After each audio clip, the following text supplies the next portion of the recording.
May adlaw kayong inahan, a day in my life sa full-time mom slash makeup artist slash content creator. Uy, laban. Muna siya mga ganap sa first week sa March. Basta first week muna na siya ang mga ganap gid mag-grocery para sa mga bata. Ug ako na lang pud gidita ko ang manghud. Kaya panagsara pa na siya maingon nga ate libre sa kuwi. Sigdaghan na siya kwarta hala. Ato gyapon librihan. Kaya panagsara magpabibi. Uy, laban. So ang iya na is hot coffee tapos ang ako na is cold niya pagkahapon ana. Nanuloy rami og nanguli ra pud mi pagkagabi ani mo na nag-arrange siya dayon sila sa ilang mga snack. Unya pagsunod og maani mo gyapon nanuloy gyapon mi dito sa park. Isulit na mo ang laag kay hapit na mo larga si Mami May para sa makalanghap og hangin ning mga bataa. Ay puro na lang abog ni ilang masimutan dito sa balay. Uy, naman.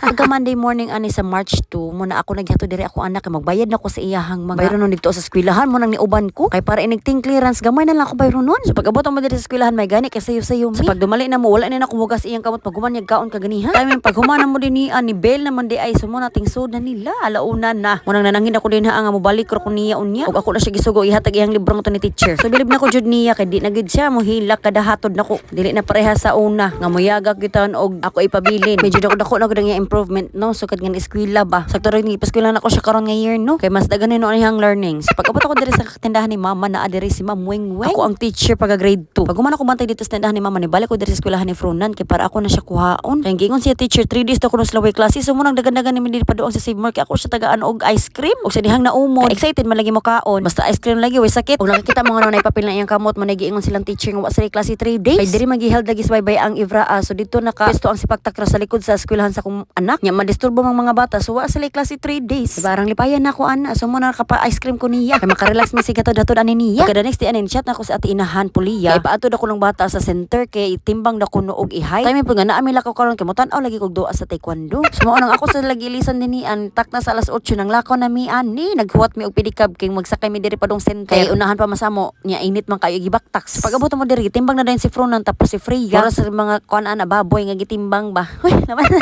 Pero may gina sila no kadili na sila manghilak og itimbang tapos si Freya na pigi una diri sa height. Sukad-sukad gyud nila nga newborn pa nga ngari mi sa center gyud magpatimbang na nila. Sila manghilak tapos pag humana mo didto naghuwat mi ni papa kay hatod mi niya dinhi sa may duaanan sa taekwondo. Pag-abot pa lang na mo diri nagdinaganay na sila ni mama og si Freya og si Fronan. Gusto naman ta nako ni sila nga patan-aw diri sa duwa sa taekwondo pero wa gyud ako ra may na-enjoy sila dinha nagdinaganay ramon taon sila. Wala kay ko ka nakatarong nga nagtan-aw kay tungod ani nilang duha kay magsigira magdagan-dagan. Uy hadlo ko mawala punito na sila. Sumautong ako na punis lagi gukod-gukod. Kay mapatay ko silang amahan ani og di na ako makitaan. Simba ko taon para mapuyo ni silang duha nagdala mo kog ista kanin nila no. Ako na sa lagi pakaon din naglipat-lipat na ako kay para makatarong kog tan-aw pero wala gyud. Mo nang ako ni sa lagi palingkod din na sa saw kay para lagi mapuyo gyud. Tagaan na ako sa Nova og ilahang juice para bisan man lang og 5 minutes makalingkod man ang taong ko. Kay murag makumatos na ni ako mga bagta. Ambot na lang jud ani mga bataon sa sports na nila nagkadagko kay murag kusog man na sila managan. Hurot akong stamina nga gipundo.